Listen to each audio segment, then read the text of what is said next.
this debate is what is going to be for the best interests of the Filipino people.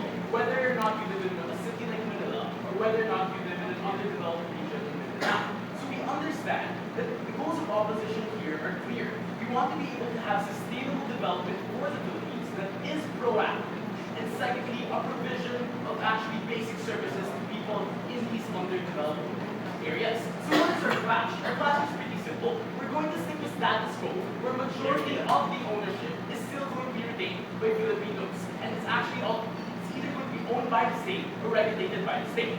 We're going to give you a rationale and I'm going to prove to you why our proposal is going to be better at the end of the day. But before that, let's engage the confusing and maybe unclear speech of the Prime Minister.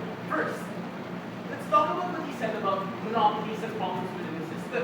Okay, if there are problems within the system, when we have particular market cronies or we have monopolies, we think that it's still going to be better if we fix those particular problems rather than rather than actually opening up the world. Because if you listen to the speech of the Prime Minister, he said, we're actually going to open it up to the rest of the world. But the fact is, since their proposal is 100% ownership by foreign companies, they're opening up it up to the rest of the world except the Philippine companies. Philippine companies won't be allowed won't be allowed to invest in their particular things. Why is this harmful? So you talk about foreign companies, what is their incentive to actually develop citizen welfare? When we're talking about expansion of small or large-scale products in underdeveloped areas of the Philippines, because we have to understand, when you talk about foreign companies, that the only motive that they have, what they do, is actually profit. We understand they're actually going to be apathetic to state values or recognizing this is something that the state needs. We have to have development in these particular areas.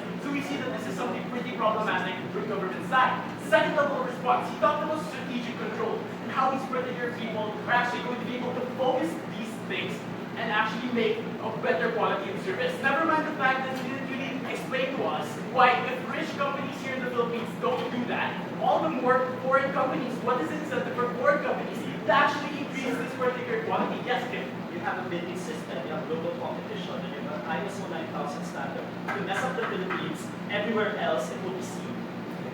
Okay, so even if that's true, we have to understand what is going to be the incentive of these particular companies to actually do more than the bare minimum, do more than actually develop these particular underdeveloped countries in these areas. Because we understand, okay, so on their model, they can do the bare minimum and still get the profit and still get the quality. But what is the incentive to actually have sustainable development for the Philippines? Going to argue to you later why it's important for the Philippines to be proactive and why this is an essential value in this debate.